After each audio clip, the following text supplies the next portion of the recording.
Shalawama, Shalawama. Welcome back. I'm Dr. Dryasapa from Zion Law School. This is Astrotheology live stream number 76, y'all. Big 76. This is the continuation on the sermon of St. Matthew. That's the chapter called St. Matthew in the book that we're using for this live stream for the entire series, all the videos, all the live streams. We've used the book called The Devil's Pulpit, Astrotheological Sermons. And this is by Reverend Robert Taylor. All right, this book was published in 1857. The sermons or lectures were given sometime around 1810, 1820, 1830. So we're going back a very, very long time, almost 200 years, right? Almost 200 years. So welcome, special welcome to everyone, all of the scholars who have been here since the beginning. And I also want to welcome everybody who's new. So welcome. This is going to be a very educational presentation. I assure you that you're going to be presented with some information that you've never seen before. All right. Literally information that you have never seen before. All right. Again, I'm Dr. Dryasapa from Zion Law School, and this is Astrotheology. We are dealing with the chapter in the Devil's Pulpit called St. Matthew. St. Matthew. Okay, and if you all recall, our scripture, the theme scripture was Matthew 9, verse 2. Matthew 9, verse 2. A man named Mathew, not Matthew, a man named Mathew, okay, as in Bob Jones or Mary Helen or something like that, all right? That's the scripture that we are working with, the theme scripture of this chapter. Now remember, scholars, the issue is, who is Mathew? Who is Mathew? And why did they combine these two words into one and call it Matthew? That's the big issue here, all right? And it really, really is a big issue. If this is your first time with us, be sure to go back and watch from the beginning of the St. Matthew live streams. I think that's number 74, but you'll have to check it for yourself, okay? All the videos have the titles according to the chapter in the book, okay? But this is a profound chapter. A profound chapter is dealing directly with the Gospels, specifically with who wrote the Gospels, looking at it from an etymological point of view. Hopefully today we'll get into the historical point of view, all right? So the highlights from yesterday's presentation, which was presentation number 76. Hold on, you know what? I almost forgot. I need to get the settings together. Y'all give me a second, okay? On this platform that I'm using, I have to set up the settings, okay?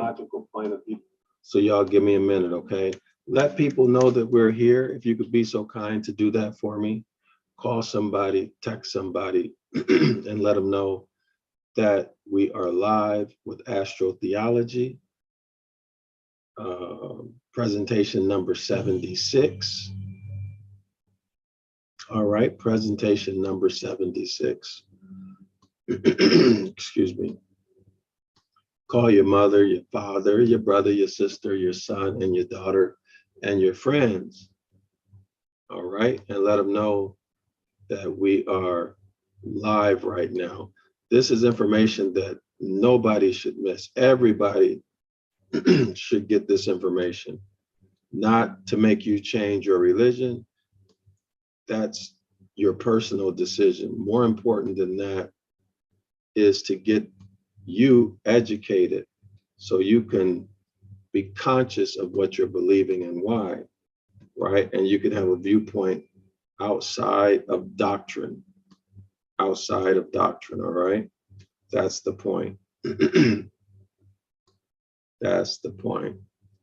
So that you can understand and know why you believe what you believe. And then you can actually know more from a scientific level about what you believe instead of everything you've always heard in the church, okay?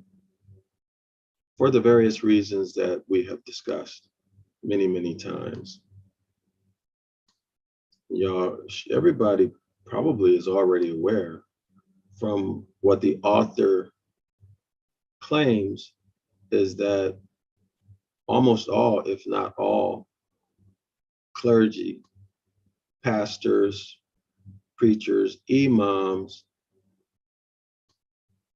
Moshe's mores for the Hebrew Israelites, reverends, all of these people with these titles, according to the author, are Freemasons. And many of them are misleading. Well, not many, but according to the author, all of them. So this is a discussion about let me rephrase that. So what I'm doing in these live streams, I'm reading the Devil's Pulpit. I'm explaining or interpreting what the author has written. And then sometimes I talk about my personal experience with these matters. All right, so that's how I present. And my expectation of you is for you to comment and ask questions. Okay, comment and ask questions in the comment section. Okay, so add something to it. Add something to this live stream. Don't just take. That's what I'm asking. Don't just come and take, all right? But add to it by asking questions, all right? Asking questions, commenting. If you see somebody has a question and you know the answer, answer the question, okay? Help me out, because as I always say, I don't know everything. And I got my hands full reading and interpreting this text. So let me say right now, thank you to those of you scholars for taking care of the comment section for me. I can't say thanks enough for that. I really, really appreciate it, and it's important. It's really important for me and also for the quality. It really, really increases the quality of these live streams. So I'm grateful and I'm thankful for you guys. So keep it up, keep it up, keep it up. Thank you so much for that, for doing that for me. All right, I'm almost finished with the settings, y'all. So give me a second, and then we're gonna get right into our summary, all right? And then I wanna visualize some things. I hope I can visualize a few things that I have in mind for you. So again, this is Astrotheology, live stream number 76. I think the first live stream that we did on St. Mathew is number 75, y'all. So if you're new, go back and watch number 75 and you'll get everything. But keep in mind, scholars, keep in mind, do keep in mind that if you're new here, you have to go back and watch all of these live streams beginning with number 1. All right, y'all? Start watching the live streams beginning with number 1. So you got over 100, you got more than 100 hours, much more than 100 hours of astrotheology content free for you to study, right? You have a lot to study here. Okay, so take advantage of it, take advantage of it, take advantage of it. Now, the PDF is free. Look in the description area of this video.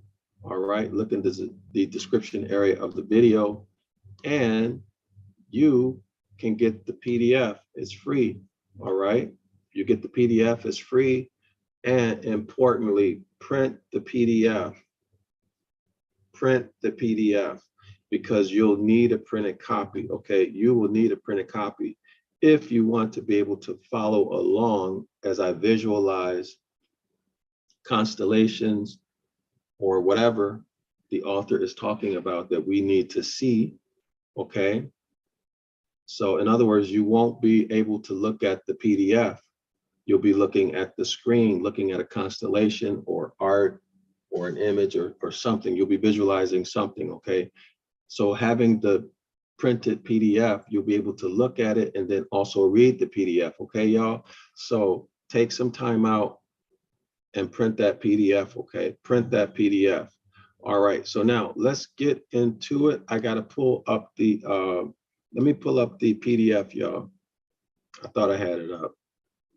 So welcome, everyone. Welcome. Call somebody, please. Let them know that we are presenting Astrotheology. This is live stream number 76. Can y'all believe that? Live stream number 76. This information is rare. This is information that nobody wants you to have. And that's not just because you're a Moor or you ascend from the house of Yasharallah. It's not only because of that. It is because religion is the absolute primary mechanism of slavery and oppression across the world. That's why. All right. Now, of course, there's unum sanctum and the other papal bulls, right? Of course. In fact, if you're not fully aware, if you are not fully aware and educated on unum sanctum and the other relevant papal bulls, I strongly recommend that you get yourself educated by watching those videos that we've posted on Zion Law School YouTube channel right here. All right, you'll see pictures of popes. I think there's about 3 or 4, maybe 5. I don't remember exactly how many. All right, but you need to get yourself educated, and we read through every one of those papal bulls. So it's not a superficial discussion. All right, but you're going to get everything to do with those papal bulls. Okay, and it's interesting, it's fun. There's a group of us actually going through it. Okay, so you need to get that education. Religion, again, is the primary mechanism of oppression. And how is that done? By capturing your imagination and controlling your perceptions. All of that to do what? Get you to accept an external deity as your savior, right? To get you to accept an external deity as your savior, so that you are looking for someone other than yourself to save you. Now, that's a big problem, right? That's a huge problem. Exodus chapter 20, the 10 Commandments, verse 1 through 3. Don't bring another power. Connotatively speaking, don't bring another God, or don't bring a God, right, before my face, so says the Most High. All right. So when you are praying to these external deities, you have just brought a God in front of the Most High's face, right? Also, there's what? There's a verse that says, don't even speak these deities' names, right? All right. Okay, so let's see, what page are we on, y'all? Let me see, what page are we on? Where are we going to start our review? Let me take a look in the comment section. See if there's anything. Give me 1 second, y'all. All right. Y'all remember, be active in the comments, okay? Be active in the comments. That's what I ask from you. That's your contribution to make this live stream more than excellent, but outstanding. All right. Activity in the comments section. Before we get started, let's go to a verse. All right. I want to put this in front of you for the new people. All right. This is Jeremiah chapter 8, verse 8. We're in the Bible Hub. The usefulness of the Bible Hub is that it has many Bible translations, as you can see the blue headings here, right? These are many different Bible translations, and it shows you how these translators or translation teams, these Bibles, translate the same verse, how they translate the same verse, and then you can compare them, all right? So this is Jeremiah chapter 8, verse 8. This is out of the Amplified Bible. It reads, how can you say we are wise? That's a question. How can you say we are wise? Wisdom is the proper application of knowledge. And the law, which is instruction, also translated commandments, of the Most High is with us. How can you say that? Right? That's skepticism, right? How can you say that? And we are learned in its language. What language? Okay, I think everybody knows what I'm going to say next. Not biblical Hebrew, not modern Hebrew, but ancient Ibaryath. Ancient Ibaryath. You are correct, scholars. You are correct. That is the Canaanite Phoenician, Phoenician family of languages. Ancient Ibaryath is our heritage. It is our original language. It is not biblical Hebrew, which came into existence somewhere during or shortly after Babylonian captivity. I want to make that clear. This is a Canaanite, Phoenician, Moorish language. Canaanite, Phoenician, the house of Yasharallah, Moorish. That means all people who are sprung from the earth. Genesis chapter 2. Genesis chapter 10, the table of nations. Jubilees chapter 8, land allotments. All right, how can you say we are wise and the law of the Most High is with us and we are learned in ancient Ibaryath? Now, isn't that interesting that the author brings into question their competency in a language, ancient Ibaryath? Why is that? Because etymology and grammar rules are important, all right? In other words,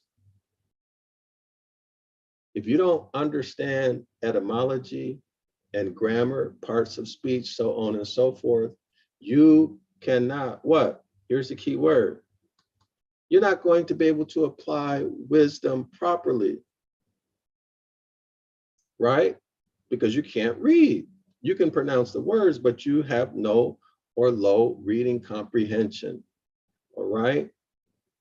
Therefore what? Most likely you're going to have poor critical thinking skills, analytical skills. Everybody see that? So how can you say we are wise applying knowledge properly and that the law, instructions, or commandments of the Most High is with us? How can you say that? And we are learned in its language, which is ancient Ibaryath, and teachings, which again are what? The Most High's instructions, his laws, commandments, however you want to render them, all right?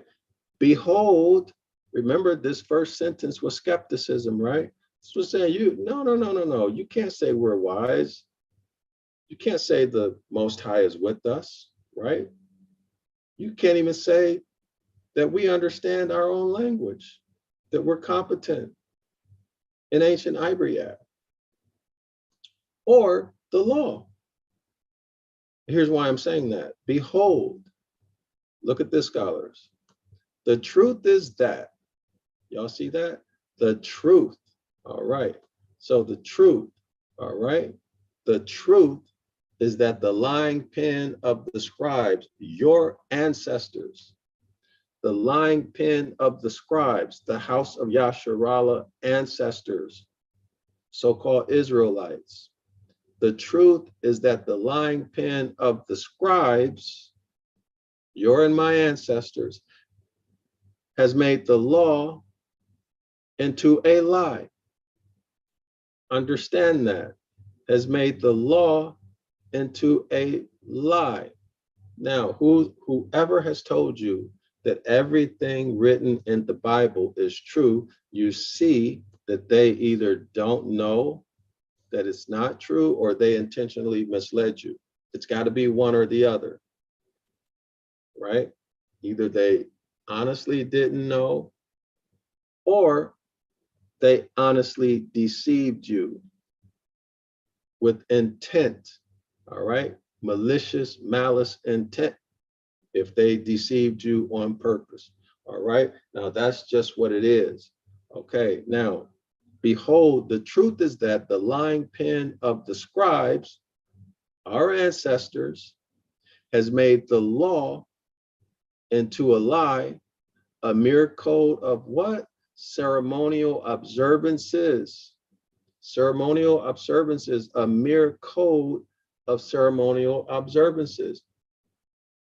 By definition, a code of ceremonial observances is religion. That's right, you got it. And is religion something that's highly esteemed, or is it something that's not? Well, let's take a look. Let's look up mirror. Let's look up mirror. All right. All right. Okay, y'all see this? Look at mirror. This is in the CambridgeDictionary.org. Mirror. Mirror, one, used to emphasize that something is not large or important. Two, used to emphasize how strongly, I could have stopped at the first one.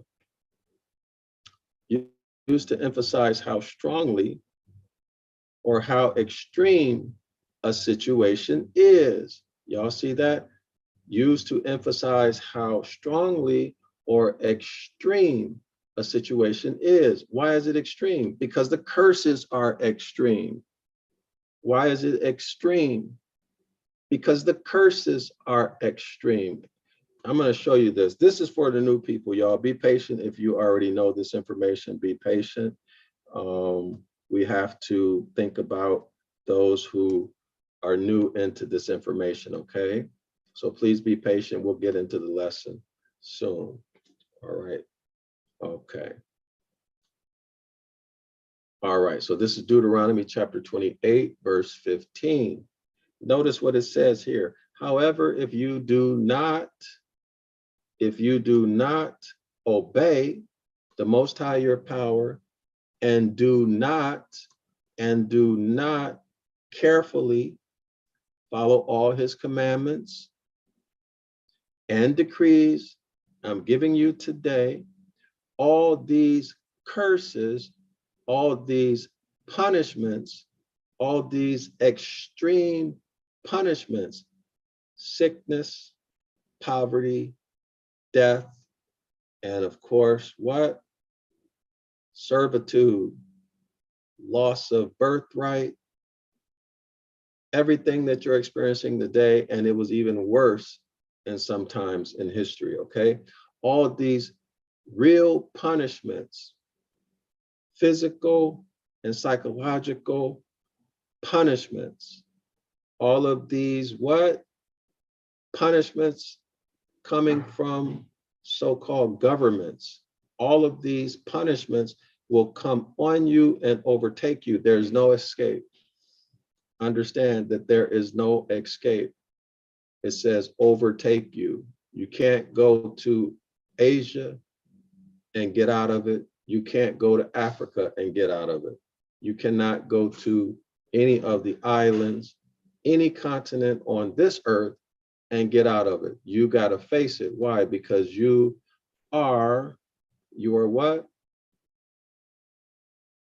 You are bound by contract, and contracts must be performed. Understand, contracts must be performed, right? Our ancestors entered themselves and us into a contract with the Most High. Therefore, we are obligated to perform the contract. What does that mean? It means we are obligated to follow the Most High's what? Laws, his instructions, his commandments, which are at their essence natural law. Now that, if you don't understand that, come to our class Saturdays, 10 a.m. Eastern Standard Time. Again, Saturday, every Saturday, 10 a.m. Eastern Standard Time. We must return to following the Most High's instructions, which are at their essence natural law. Now, here is the problem. We've been separated from natural law, and now we're into religion, this low thing that's not important. Y'all got me?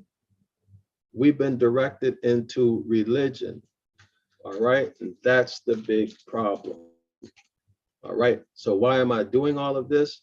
Because the author has risked his life to show you how this has been done. He is showing through this book, The Devil's Pulpit, the technique and the science. The technique and the science that our ancestors and others used to put us in religion, all right? And to keep us in the curses. So the way into something is what? The way out, right? If you want to get out of something that you got into, well, the best way is to go out the same way you came in, reverse it, right? Hence the importance of philology, linguistics, etymology, history, all right? History, church father writings, architecture, art. We're going to deal with art in this chapter, art, all right? Mythology, okay? All of these things are important in order for us to get out of religion, okay? Now, everybody says that they have the truth. Of course, everybody says they have the truth. McDonald's says they have the best burger, and so does Burger King, and so does Wendy's, right? They all have their doctrines, and all the fast food joints have their menus, right? But they're all serving the same thing: burgers, fries, shakes, fish sandwich, chicken sandwich, right? Just variations of them, okay? Same thing with these religions. Clear? All right, so now let's go into a demonstration, right? We're going to demonstrate, but before we go into what I mean by demonstration, I mean get into the text. Before I go into that, thank you to all of those people who have subscribed to 101 Ancient Ibaryath. This is your heritage. I strongly recommend that you go to zionlawschool.org and subscribe to this streaming online course, okay? Because this is going to give you the tools, the techniques, the skills in Ancient Ibaryath, and give you 225 vocabulary words, all right? The grammatical skills or linguistic skills that you're going to need to be able, so that you can personally do what the author is doing and what we're going to get into right now, all right? So thank you to everyone who has already subscribed. If you haven't subscribed, go ahead and do so immediately. Do not wait. Do not wait, because if you wait, you might forget, all right? So we are on page 318. Let me check the comment section, y'all, before we get into it. All right. Let me see here. All right. So still nothing in the comment. All right. Okay. Y'all let somebody know that we are here doing this live stream. All right. So here we is. Here we is. We about to go. All right. Here we is. Okay. So let's pull up the PDF.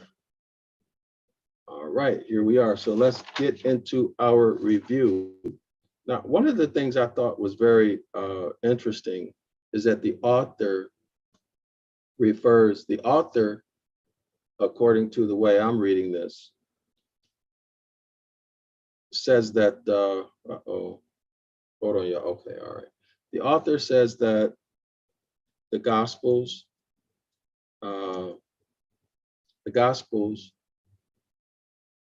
represent animals. Each gospel represents an animal, okay?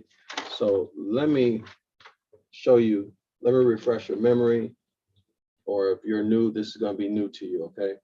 So let me go back here. We're going to look at page 300 and I have my finger on it. Okay, here we are. We're going to look at page 300 and, okay, 324. Page 324, y'all. All right. Now, the author is going to build on this topic, which, of course, is why I'm reviewing it. Okay. The author is going to build on this topic, that the Gospels are represented by animals. All right. So let's take a look at this. All right. So here we go. We'll start here. All right, I'm not going to go through the whole thing, but I'm going to do a review, okay? So here we are at the bottom of page 324. It reads here. It reads,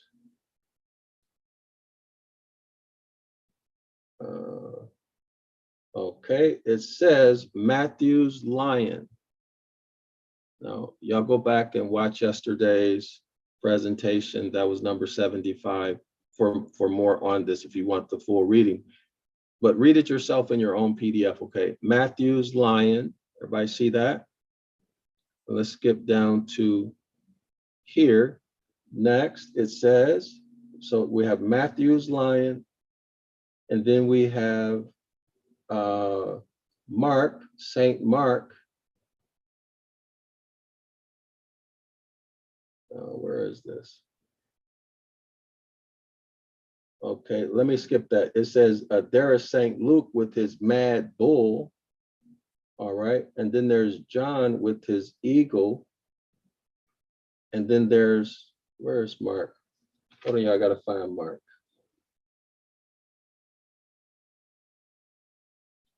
Give me 1 second, hold on. One moment, I'll have it for you in a second.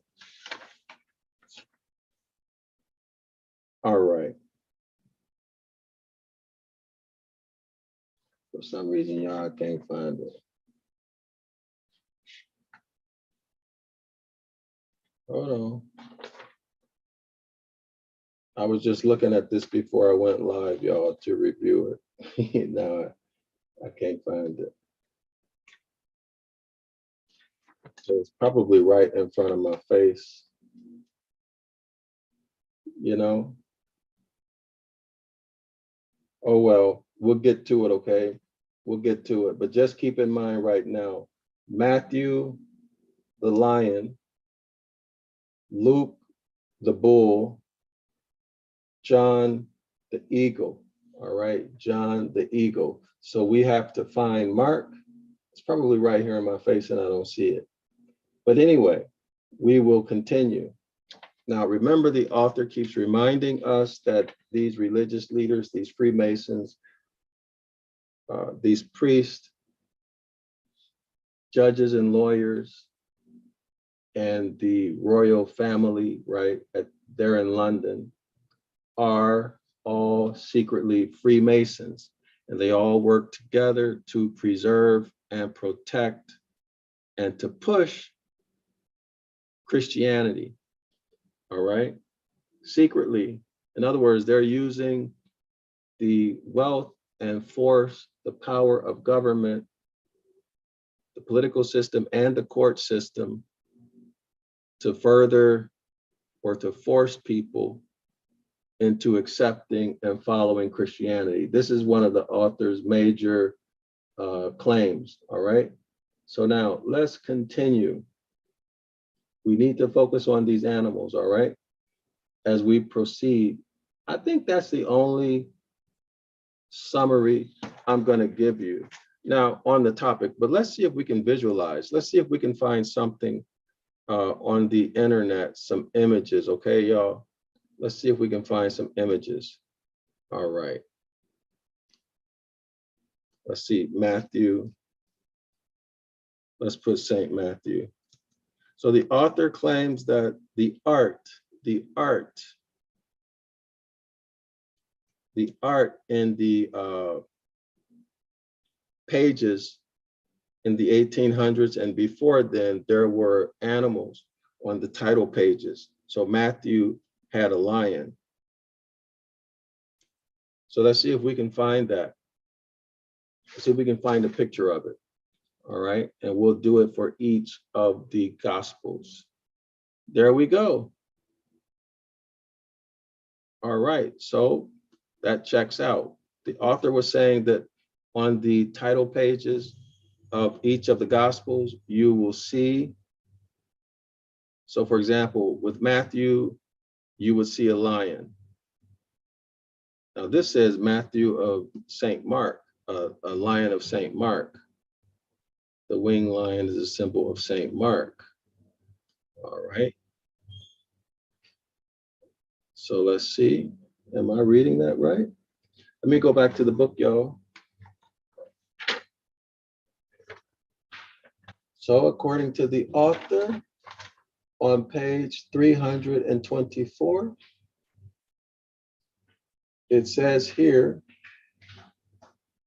let me show it. I think I need to show it. Hold on, y'all. I'll be right back. Let me show the screen. Call somebody and let them know we're here, y'all, doing this live stream, all right? So let's begin reading here. Oh, no, let's begin reading here so we can get some clarity. All right. It says, now, if the gospel had been agreeable to the man's heart and not answered exactly to the lion's heart, the lion as being the king of all beasts, like all other kings, that beast are subject to would have torn the man into pieces. So we can ignore that, all right? If you want the explanation of what's going on there, watch live stream number 75, St. Matthew. Nor would Matthew's gospel be of any authority whatever among rational men if it were not supported by the authority of the royal beast, all right? And that's the reason why if a man speak his mind too freely against the gospel, according to St. Matthew, the devil a bit does Matt care about it. So in other words, Matt doesn't care about it, right? But the lion begins to roar, and the jackals of the gospel that are always the lion's providers will swear that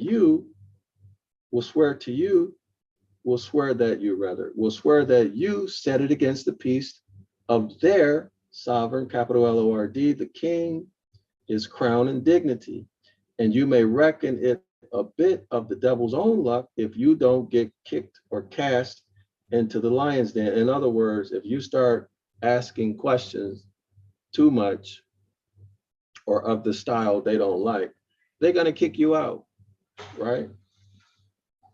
Never would mankind have believed in Matthew's gospel if they hadn't been frightened out of their wits by what? By Matthew's lion.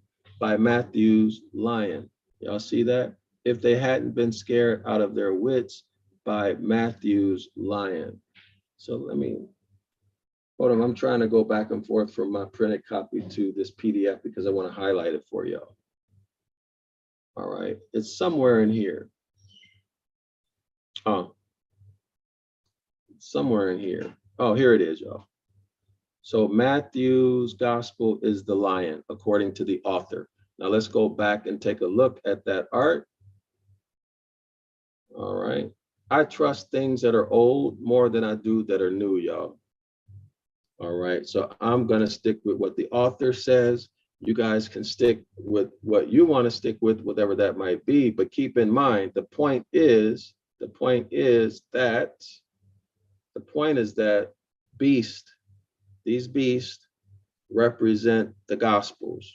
Doesn't matter, in my opinion, at this point, which beast it is. All right.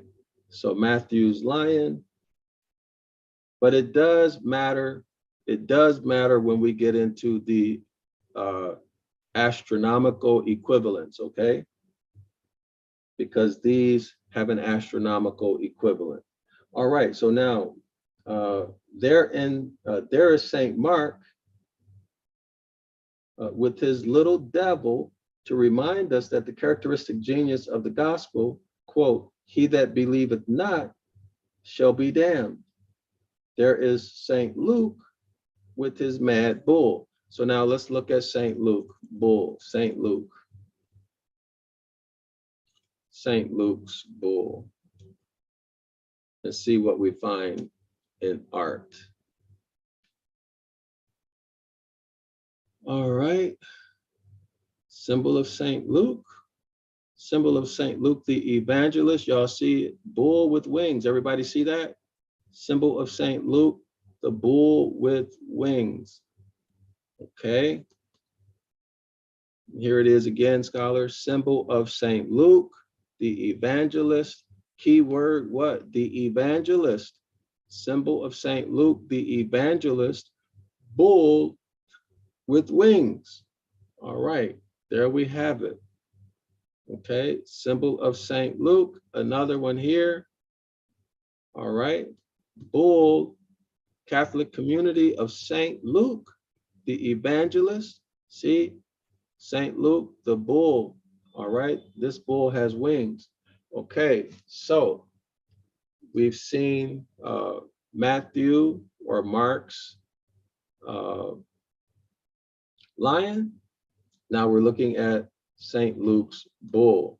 Okay, now remember, as I've said, these have astronomical equivalents. All right, so we need to keep these things in mind. Next is John, Saint John, I believe he was the eagle. So Saint John's eagle. Okay, everybody see? Eagle of Saint John, eagle of Saint John. All right, here's another one. It says eagle, emblem of Saint John, stained glass. And we know what the stained glass relates back to, scholars, right? All right, we covered that. We covered stained glass in astrotheology, its origin and representation and meaning. All right, here's another one. Okay, this is the eagle of Saint John, the eagle of Saint John. Saint John with the eagle, Saint John the evangelist. All right. So let's see if we can find something. Let's look at Saint Mark animal.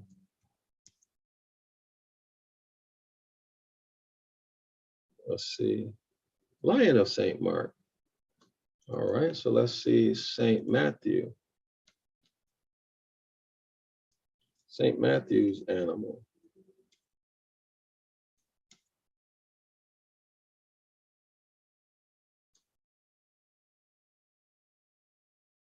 Saint.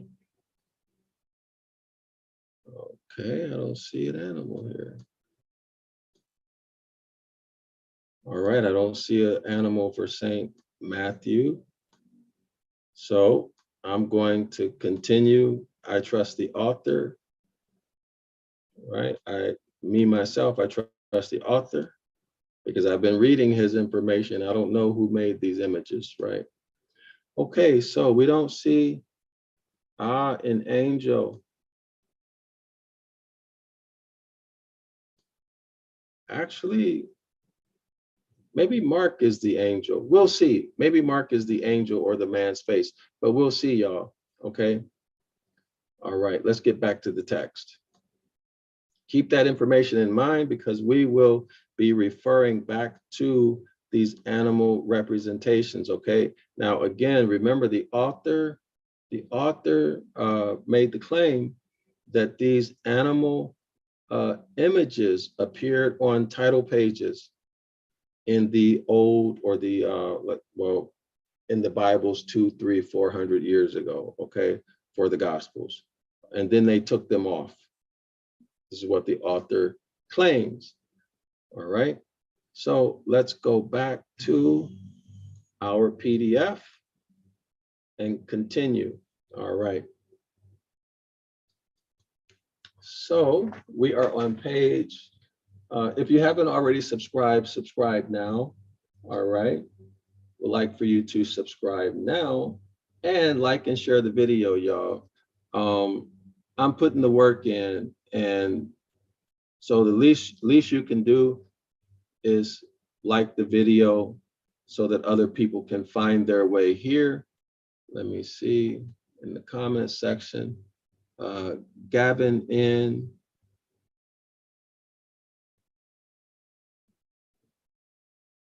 So we see we have people in the comments section putting crazy stuff. All right, y'all. So like and share the video, y'all. Y'all should know by now that YouTube is not going to push this video. So it has to be done organically. That means you and I have to push it, all right? You and I have to push it. All right. So here we go. Let's get into it. Let's get back to our PDF. We're going to begin on page 325. Was it 25? Yeah, 325. And we're going to begin on the the third paragraph.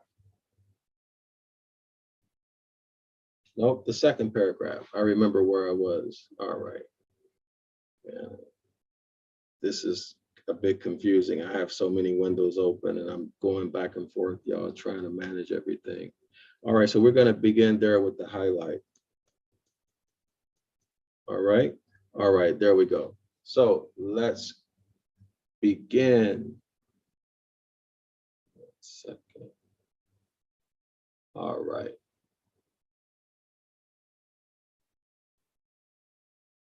Oh man, come on, hold on.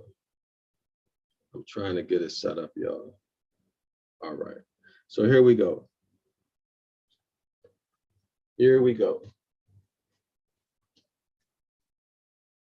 And then, having seen the action entered against me, remember, they took the author to court for blasphemy. Why blasphemy? Because the author was exposing that the Gospels are a fairy tale that hides the real story of the gospel, which is the Son's progression through the heavenly bodies, all right, through the sky on an annual basis. So they took him to court. This is what the author is referring to. And then, having seen the action entered against me and seen me entered for the endurance of the most cruel prosecution their power could inflict, they'll come their own joke of entering their protest against all sorts of prosecution and assuring me that Christianity allows of no persecution, while not a drop of water to cool the martyr's tongue, not a drop of oil on the tip of a feather to ease the cracking of the hinges and the impetuous recoil and jarring sound of their iron bars upon his wounded ears. Will the whole body of the clergy be able to afford him out of their tiny annuity of 10,359,560 pounds a year? So the clergy were loaded. They were collecting a lot of money, right? 10 million pounds per year in 1830. Y'all follow me? That was a huge amount of money that the clergy was collecting in. The gospel says you shouldn't persecute anyone, but yet the clergy, the Freemasons, all of them are persecuting the author. And why did they persecute him? Because he began to tell the truth as he understood it, as he learned it through Freemasonry. So again, here's an instance where they're being hypocrites, right? Hypocrites. They tell you don't persecute anyone, but they'll persecute the you know what out of you. And they'll do it without mercy. No mercy for you. Okay? None whatsoever. Cruel persecution, as he said it. All right, now let's continue. When I lay in Oakham Gaol, that sounds like a prison, right? When I lay in Oakham Gaol, when I lay in prison, the Bishop of Norwich, the most liberal of the whole bench of bishops, he's the most liberal, sent me word that he was sorry for me. But that was all he sent. He didn't put any money on the books. He didn't say, hey, I'm going to help you get out of here. He didn't say, hey, I'm sorry, what can I do for you? He just sent a formal, I'm sorry. Who wants to hear that, right? Who wants to hear that? All right, nobody, okay? And this was the most liberal, all right? So let's continue. And all ye see to keep their own hands, and all ye see to keep in their own hands the exclusive privilege of communicating what they call Christian knowledge and teaching the meaning of the Holy Scriptures. Y'all see that? See why we need our own books, our own literature? See why we need our own literature? Because they control you, dominate you, oppress you through literature, all right? Through literature.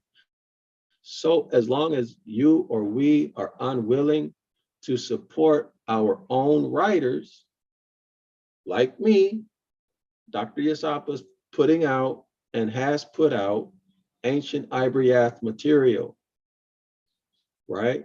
I've put out word for word translations of Deuteronomy 28, so on and so forth, et cetera, et cetera, et cetera. So if you choose not to support those of us who are writing, then you're choosing to be oppressed.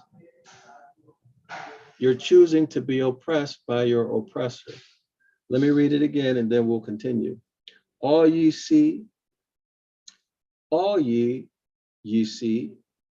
or I'm sorry, and all ye see to keep their own hands, to keep in their own hands the exclusive privilege. See, it's a big thing, y'all, to write our own literature, especially to reclaim, resurrect our language, Ancient Ibaryath. It's a huge thing. And all ye see to keep in their own hands the exclusive privilege of communicating what they call Christian knowledge and teaching the meaning of the Holy Scriptures. Y'all see that? In other words, they're producing these books to push their religion. That's taking us back to Jeremiah chapter 8, verse 8, right? That's taking us right back to Jeremiah chapter 8, verse 8. Let me show it. And I'm not going to harp on it, but I just want to make the correlation for you.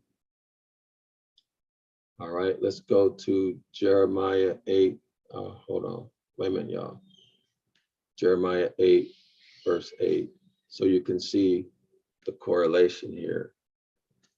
Always very important to make your correlations. Okay, when you make correlations, you can do also integrations, right? All right, excellent. Jeremiah chapter 8, verse 8.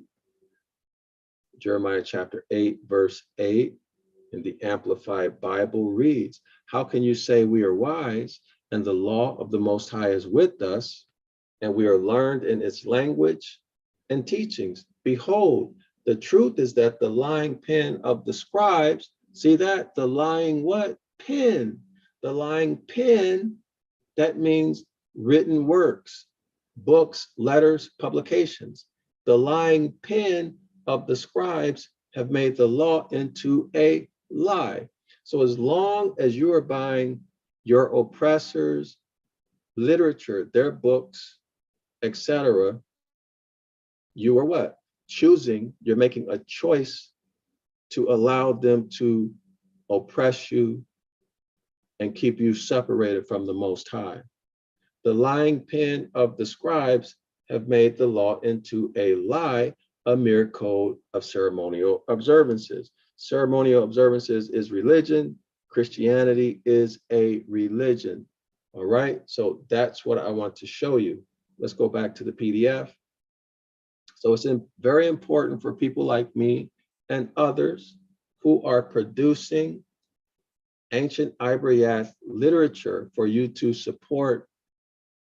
I'm talking about finance and morale, to support the publication, printing, and marketing of our own literature.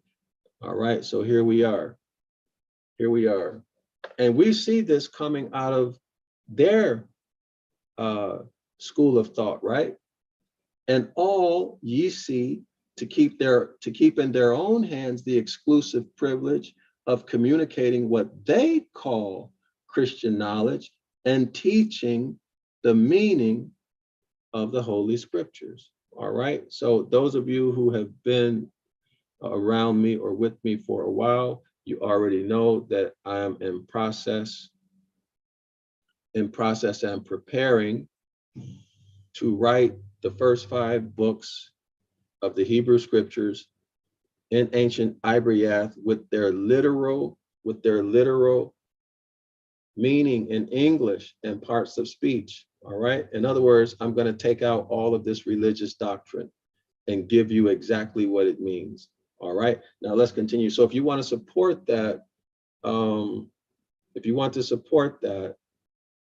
just use our Cash App, Dr. Yasapa, $DRYASAPA, or PayPal, paypal.me/DianeLosWillis. So let's get back to the lesson here. And you are to give your preachers of the Gospels credit for being able to teach you the meaning of the reading of the book. Y'all see that? Y'all see that? See how much he's saying? You see how much the author is telling us? Again, and you are to give your preachers, pastors, moshes, mores, reverends, and you are to give your preachers of the gospel credit for being able to teach you, Jeremiah chapter 8, verse 8. And you are to give your preachers of the gospels credit for being able to teach you the meaning of the reading of the book.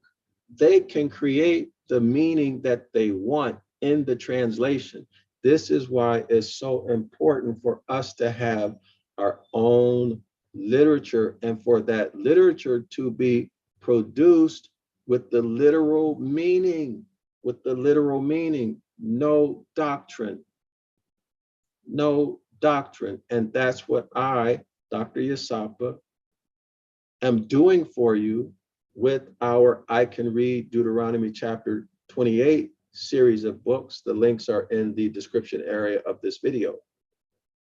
That's what I've done for you with the 101 Ancient Phoenician Hebrew, where we deal with the 10 Commandments. That's our brown book, okay?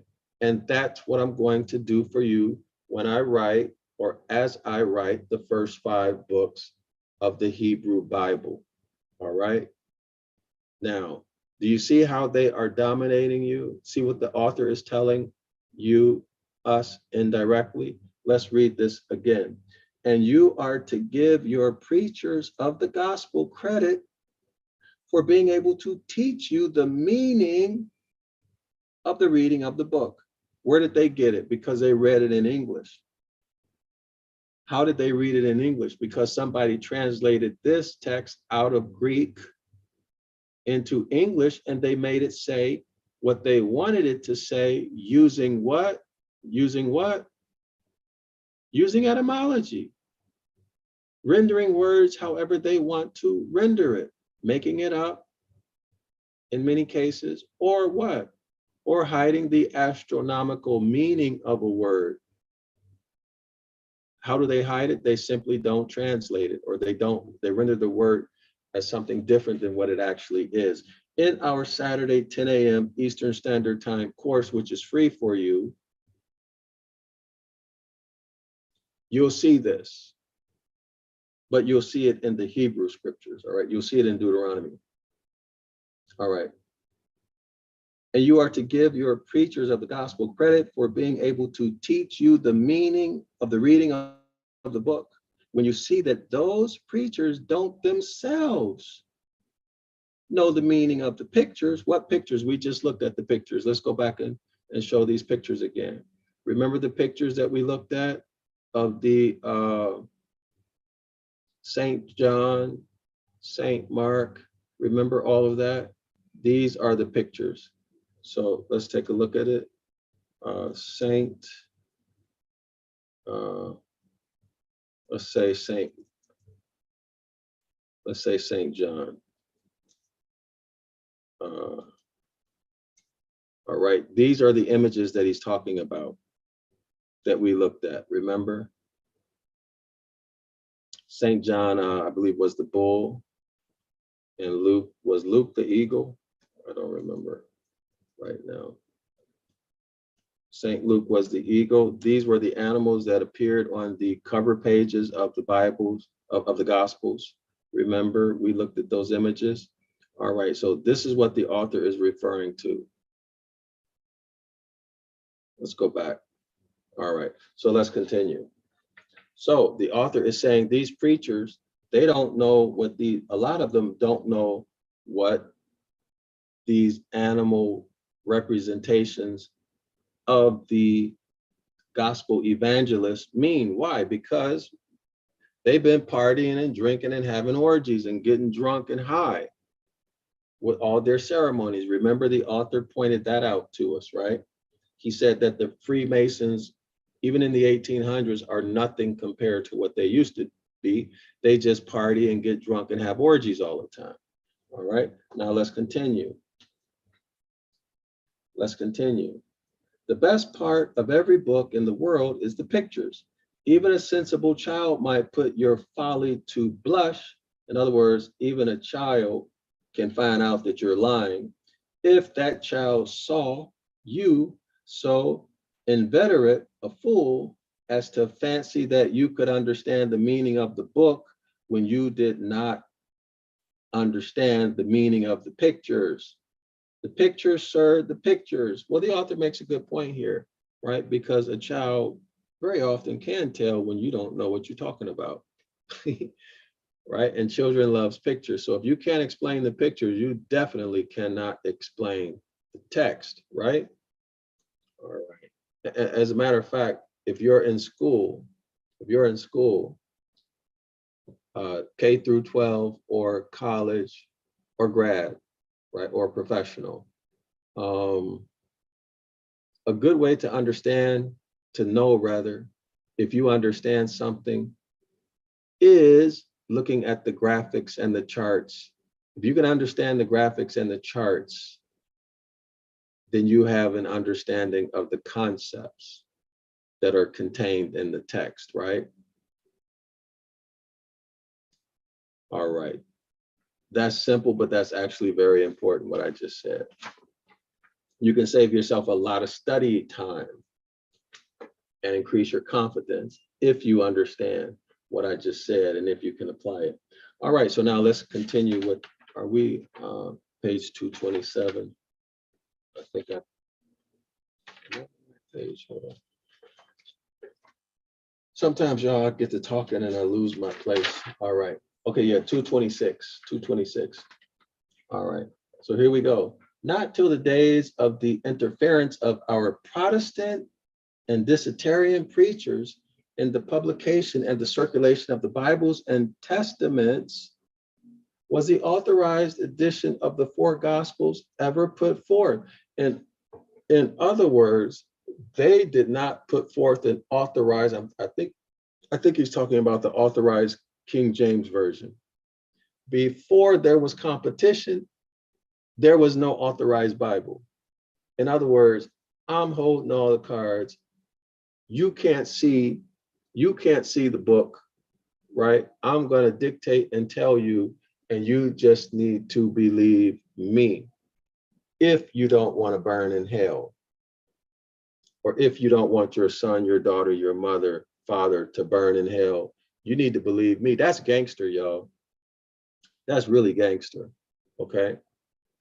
But when the Protestant religion came, okay, now there's competition, okay? And now they say, okay, well, we need to publish a book, all right, so that we can get our own fan base. Y'all see, KJV. I never thought about it that way. But that's why I like this author. Okay, not till the days of the interference of our Protestant and Dietarian preachers in the publication and circulation of Bibles and Testaments was the authorized edition of the four Gospels ever put forth without presenting an equally authorized representation of the four evangelists, without presenting an equally authorized representation of the four evangelists, with the four royal beasts by which they are respectively distinguished: the lion for Matthew, the angel for Mark. Okay, so I was right. The bull for Luke, the eagle for John. Let me repeat these, y'all, because these are important, and we're going to revisit this as we continue to the chapter, through the chapter. The lion for Matthew, the angel for Mark, the bull for Luke, the eagle for John. So the author is telling us is that the authorized version of the Bible did not include these beasts on the cover pages when it published their four Gospels. All right, now I'm assuming when he says authorized edition, he's talking about the authorized version of the King James Bible. So if my assumption is correct, the authorized version of the King James Bible on its title page for each gospel does not have a picture of the bull for a picture of the bull for Luke, a picture of an angel for Mark, a picture of a lion for Matthew, and a picture of an eagle for John, if he's talking about the 1611 KJV. So let me, you know what, let's go back and check. All right. Give me 1 second. I'm going to see. I want to see if he's talking about the 1611 KJV.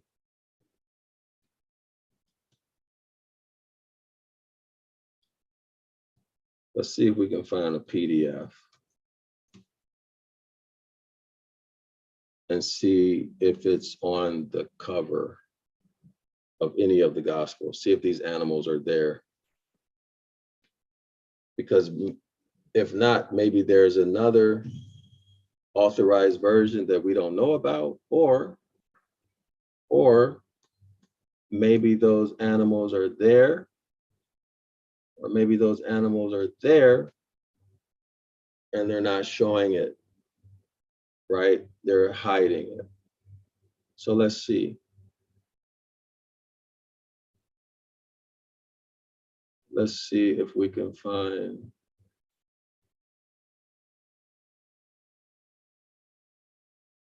Well, let's see. Okay, so let's see if this is actually, I'm kind of happy I found this.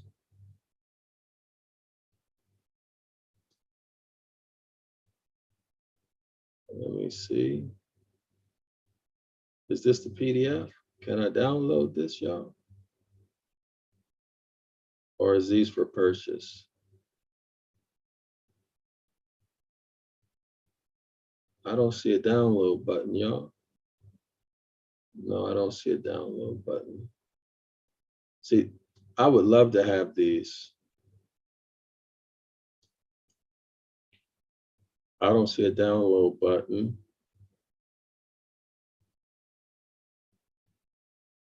All right. 1769. Let's open that in a new tab. The Geneva Bible, we can see if they have that. We can see if they have pictures. The Great Bible, we can see if they have pictures. The Masoretic Hebrew Bible. Greek Bibles. Let's look through these, y'all, and see what we find. The Bishop's Bible. Okay, I think I saw that quoted. Let's see, Bible download. Anyway, let's take a look, y'all, see what we find.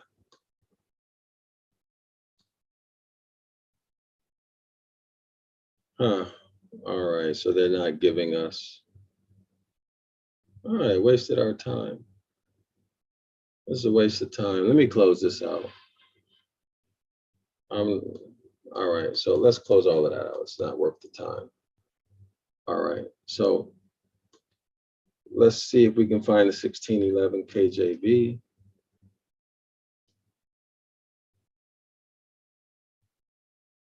Let's see, Mathew 1611 KJV.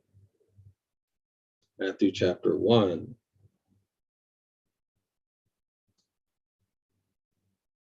All right, the gospel according to Matthew. Let's see. Can y'all see that image? No, that's, all right. So I don't see a lion. I see a horse here that looks like a man riding a horse. A horse. You know what? I'm curious about this art. If there's any goblins or demons or type of, what's the name of that artwork, y'all? Where it's like a form of witchcraft where they draw a picture, but it's really a demon. If you know what you're looking at, I forgot the name of the religion I used to be involved in. Did that kind of art. I didn't know it at the time. In fact, when I started to see it, that's one of the big things that really, really opened my eyes about religion. All right. So I don't see it here. But anyway, you all, if y'all can find something on this topic, please put it in the comments section. All right. As a matter of fact, let me go check the comments now. And then we get right back to the text, y'all. Be patient, all right, please, as we try to see these things. All right.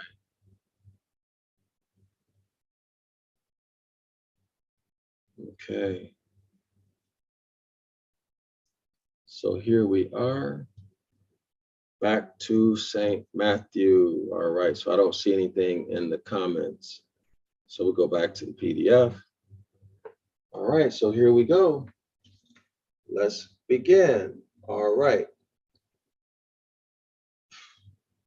All right, and the eagle for John. But the Protestant priest, the most deceitful of all deceivers of the people. All right, the Protestant priest, the most deceitful of all deceivers of the people, beginning to fear that the people might acquire wit enough. In other words, the people might acquire enough knowledge to ask for the meaning of those four royal beasts mentioned above. Okay, have swindled, the Protestant priests have swindled away the old title page and substituted one with only two royal beasts in it. And here are the royal beasts, the lion and the unicorn, are fighting for the crown. So y'all see that? The Protestants who produced this authorized Bible, they took those four beasts out. All right, now let's continue with the presentation. Next paragraph. And capital God grant that they might fight for it till they kill each other. And so not a single royal beast be left to worry our lives out for the sake of keeping up his crown and dignity. But now for what your Protestant priest never dared to trust you with, or never knew themselves the meaning of all of this. Refuse to think that what I offer you is sooth and truth, as long as you can refuse to think so. In other words, don't accept what I say. Don't accept what I say, right? Don't just accept it. Withhold your assent, withhold your acceptance as long as you can withhold it. Only lend me your attention, and you shall lend me nothing else. The author is saying, just pay attention, listen to what I'm about to tell you, okay? And make the decision for yourself whether the evidence that the author is presenting proves his point or not. That's what he's saying. Only lend me your attention, and you shall lend me nothing else. Don't believe me because you like me, right? But believe me because of the evidence. I will not borrow your conviction, nor pay ye back again. I don't want nothing from you, is what the author is saying. I will steal it and keep it forever. How will he steal it? Through his presentation of evidence. So he's very confident, right? He's also competent. Thus, sirs, all right, Matthew, Mark, Luke, and John, whoever or whatever they were divinely inspired. Very well, I suppose they were so. And if they were, they must have had something in them not common in the nature of man. Again, here the author is reminding us the presentation and representation of these beasts with the so-called authors of the Gospels. Okay, so that's what he means here. The divine light alone in them in every particular manner. But if the divine light shone in them, the divine light must have been less light than the light of the kitchen grease. That's the candles in the kitchen, and the paper lanthorn that illuminates the edge of a Billingsgate spread basket.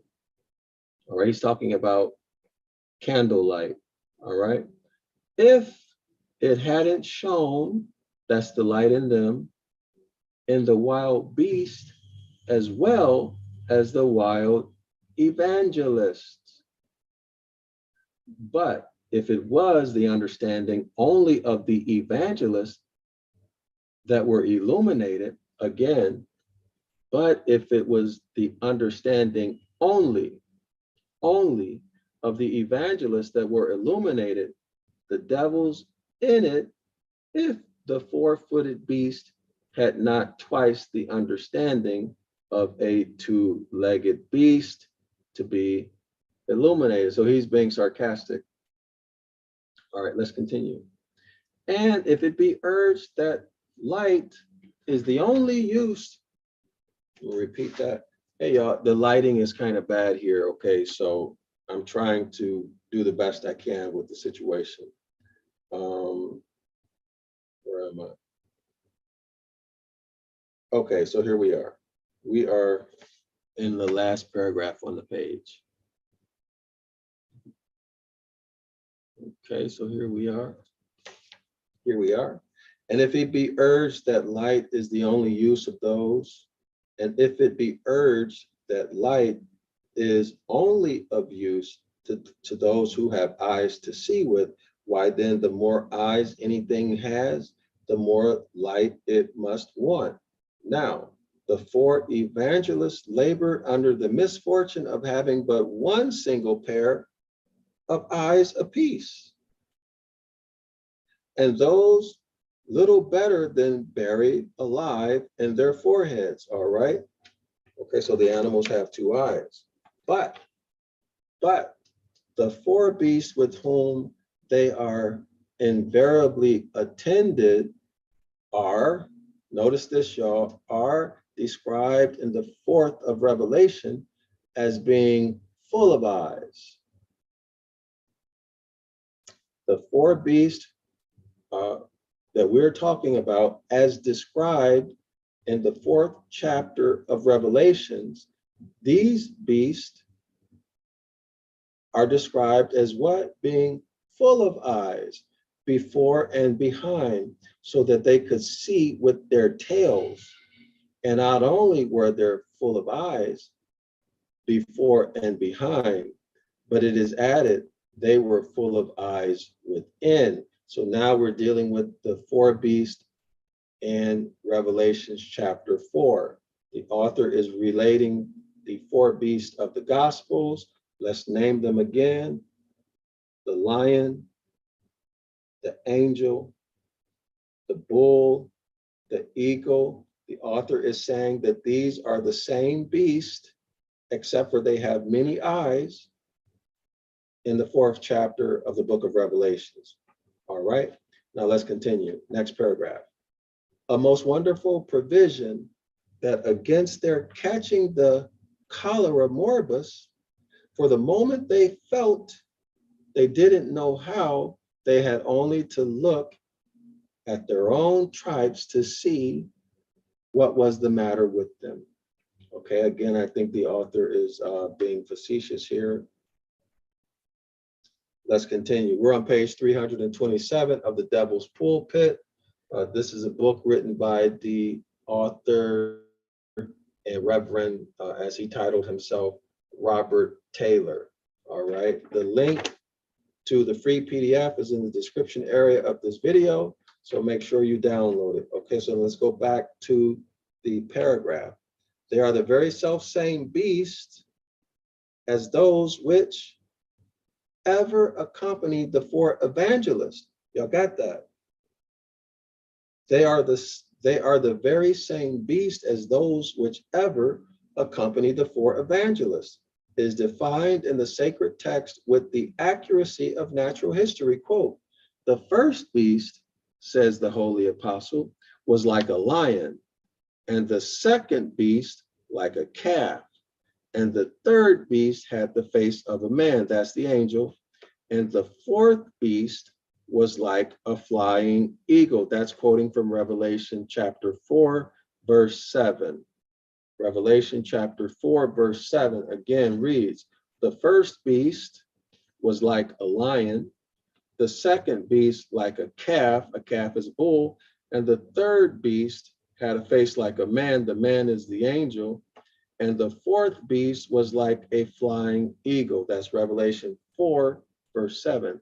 And these four beasts were not merely before the throne of capital G-O-D or round about the throne of capital G-O-D, before and round about the throne of capital G-O-D, but they were in the midst or in the middle of the throne, but they were in the midst, in the middle of the throne, where none could be but capital G-O-D. Y'all understand what he's saying, what he's getting at here. They were in the middle of the throne. They were in the middle, these beasts were in the middle of the throne, where none or where nobody else could be but capital G-O-D. In other words, capital G-O-D should be in the middle of the throne. That is, they were none other, the beast of Revelation chapter 4, verse 7, they were none other than capital G-O-D himself. Y'all Christians and Hebrew Israelite Christians got that? What the author is trying to tell us? Do you have what the author is trying to tell you? The four beasts in Revelation chapter 4, verse 7, were not only round about the throne, but they were in the middle of the throne, where capital God himself is supposed to be. So by logic, the beast, according to the author, is capital God. How can that be, right? How is that possible? The only answer, or as the author would say, the only solution is of an astronomical nature. And I'll leave it at that and continue reading. I'll let the author tell you. All right, so let's continue. Let us continue. Where am I? Okay, so here we are. And these four beasts were not merely before the throne of capital God or around about the throne of capital God, but they were in the midst or in the middle of the throne, where none could be but capital God. That is, they, the beast, were none other than capital God himself. You should be thinking astronomically now, scholars. That is, the all-seeing capital God. Remember, the beast had eyes everywhere and even eyes within themselves. The all-seeing capital God, who, having to see all things, must of course have employment enough for all his eyes, and indeed for a few more, in order to let some of them get a wink of sleep, while others are on duty. So he's having fun, right, with his writing here. But as it is, the Holy Apostle says, they rest not day nor night. So the author is claiming again for emphasis that the beast of Revelation chapter 4, verse 7 are capital God. Next paragraph. Come then, bright science, from the starry throne, and enable us to rescue the spellbound reason of men, of you Hebrew Israelite Christian, of you camper, of you New Testament guy, of you Christian, of you Catholic, or whatever denomination you are. Come then, bright science. What science? Well, we've been saying it all along, right? Etymology, etymology, etymology, history, history, history, architecture, architecture, architecture, art, art, art, mythology, mythology, mythology, philology. Come then, bright science, from thy starry throne, and enable us. Now notice the key word here, y'all see that? Starry throne. Come, bright science, from thy what? Starry throne. He just told you the answer. Come, bright science, from thy starry throne. Think astronomically. You should be thinking what when you read starry throne? Constellations, constellations. So logically, what is the author getting at? These four beasts represent constellations or stars. We shall see which one, all right? Come then, bright science, from thy starry throne, and enable us to rescue the spellbound reason of all of you gospel followers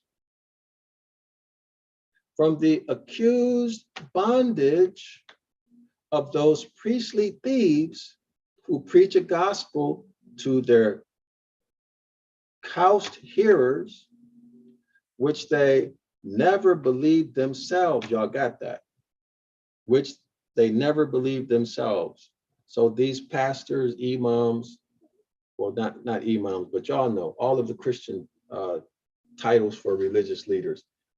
They're Freemasons they are worshiping a different deity than you are inside of the church, right? Some people say Freemasons worship Baphomet. I don't know, because I'm not a Freemason, but this is what the author claims, and everybody has heard this. So this is what the author is referring to.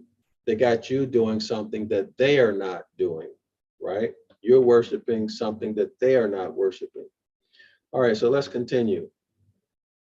Let's continue. Okay. Okay, where are we? Okay, so here we are. Which not one of them dare trust himself to defend. Oh, got to go back up a paragraph. Let's start with the priest. Those priestly thieves who preach a gospel to their cowsed hearers, which they never believe themselves. They don't even believe in the gospel. Which not one of them dare trust himself to defend by argument before rational men. Before rational men, in other words, they cannot make their case amongst men who know how the heavenly bodies move. They know astronomy, astrology. They know astrotheology. The author is saying that these religious leaders shut up when they see people coming who know astrotheology. That's his point. And which is only kept up in a mockery of respect, and which is only kept up in a mockery of respect by the terror of their prisons, the pomp of their priests, and the bayonets of their soldiers. So in other words, if people were not afraid to tell the truth, if people who know, rather, about astrotheology, etc., or let's say other Freemasons who want to tell, they're afraid because they know that they're going to be locked up or expired. Y'all got what the author is saying? The author is saying that the Christian religion could not stand if it was not for fear and terror placed in the hearts of those people who are in the know of being put in jail, being forced into extreme poverty, or being expired. That's the author's point, all right? That's how Christianity maintains itself and expands. Ain't nothing spiritual about it. It is through terrorism, according to this author, all right? According to this author. Let's continue with the reading. Here, sirs, are Matthew, Mark, Luke, and John answering to every one of the predications of the four evangelists, not accepting one or leaving a defect of demonstration for chicane to hang a doubt on. Here are the four royal stars. There we go, y'all. Let me highlight that for y'all. Here are the four royal stars. So here are your four beasts. Here are your four beasts. Now let's go back and look at something. It says here, come then, bright science. Come then, bright as in star. Science as in what? Astronomy, how the heavenly bodies work, their energies. In other words, the physics. And then starry, stars, throne. All right. Come then, bright science, from thy starry throne, and enable us to rescue the spellbound reason of men who believe in the Gospels. All right, which I used to be one of them. All right, so now let's go back to our reading. Here are the four stars. Here are the four stars. Here are the four royal stars. Royal stars, the animals, the beasts that represent each of the Gospels.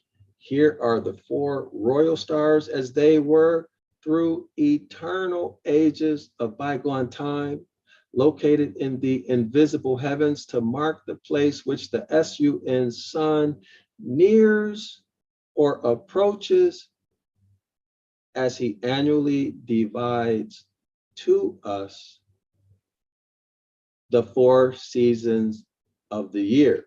Y'all got that? Y'all got that? You got the significance of that.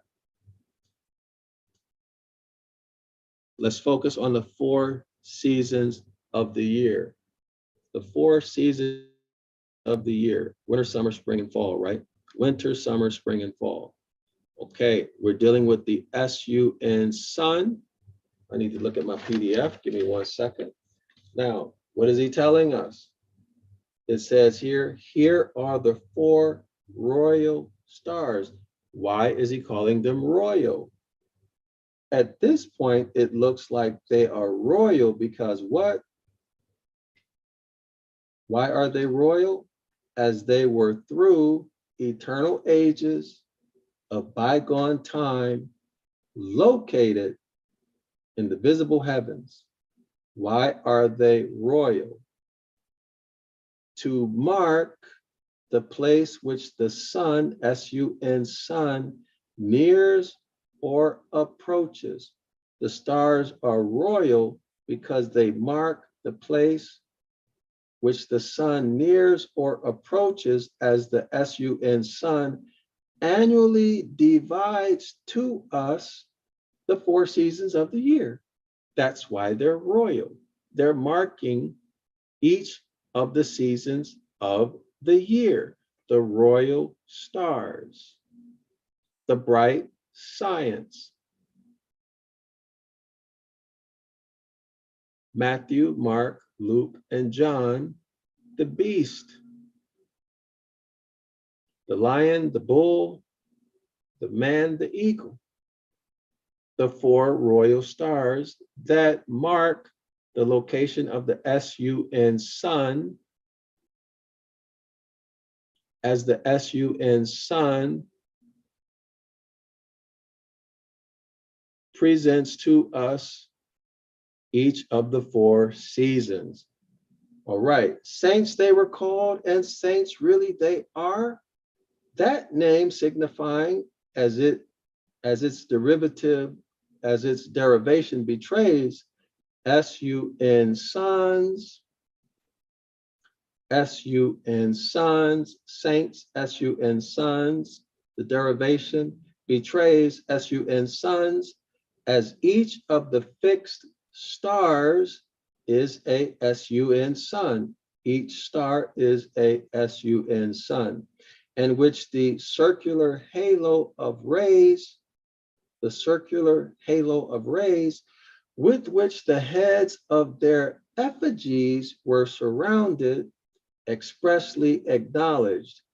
Evangelists they were, because their office was to preach. Y'all got that? This is phenomenal. Because their office was to preach,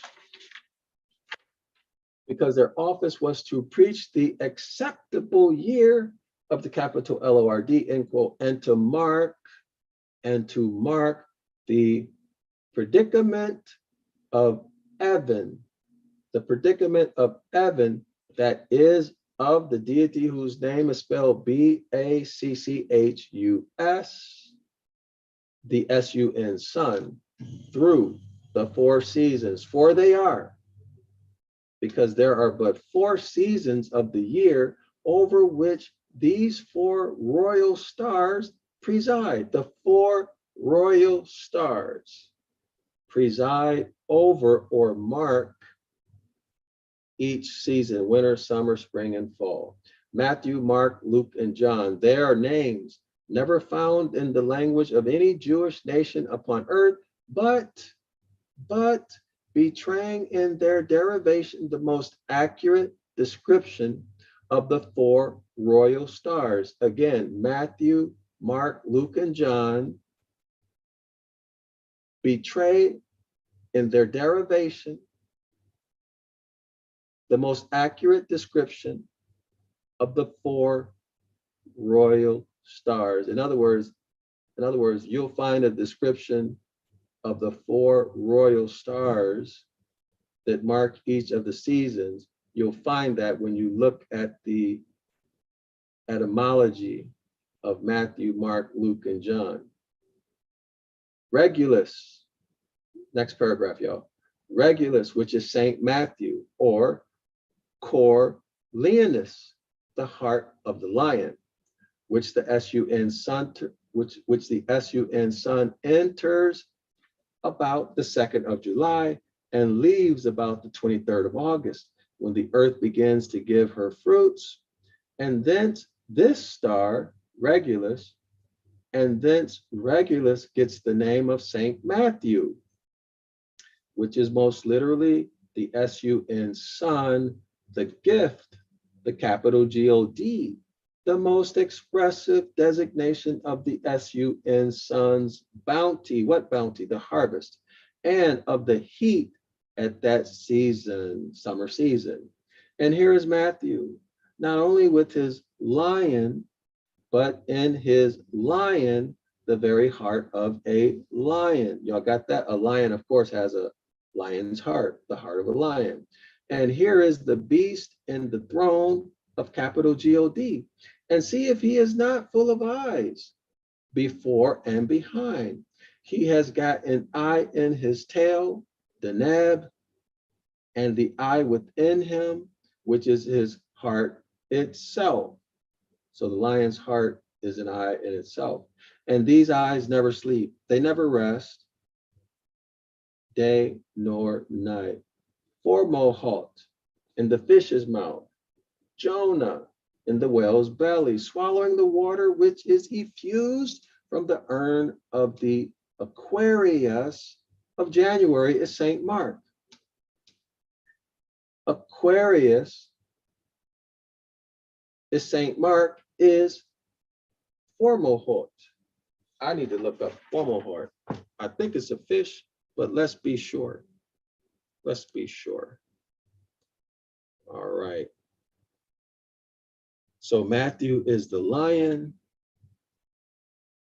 All right, y'all, my computer, I don't know if you all can hear me, but my computer has locked up. So I tell you what, I'm going to continue. I can't, this is unbelievable. All right.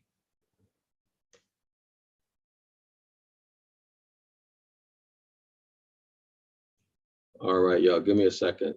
I want to look this up. Let me check that we still have audio. And of the heat. All right, so we're good. We're good. So let's look up Formohalt. Formohalt. All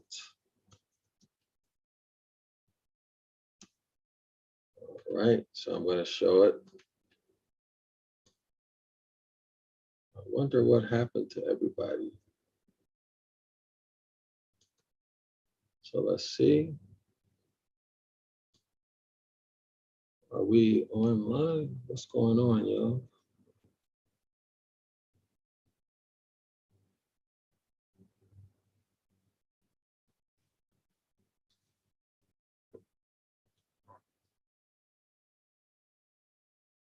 All right, y'all. So are we online? What's going on? What's happening with this?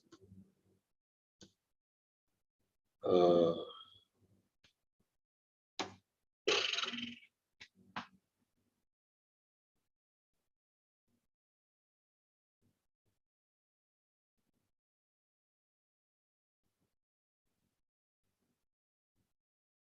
right, y'all, I don't know what's going on, but I don't have control over my laptop anymore. My screen went blank.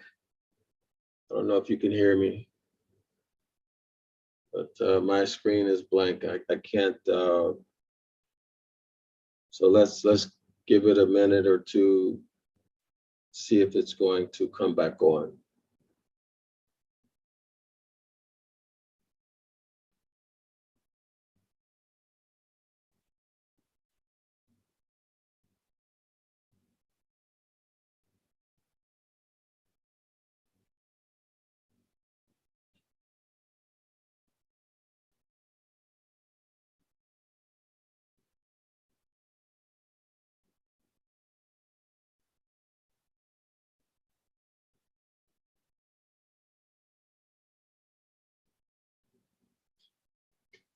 All right, y'all. I don't know if y'all can hear me, but my screen is blank and I'm waiting for it to come back on. So if you can hear me, there's really nothing I can do right now. Be patient, please. I'll be right back as soon as my screen turns back on.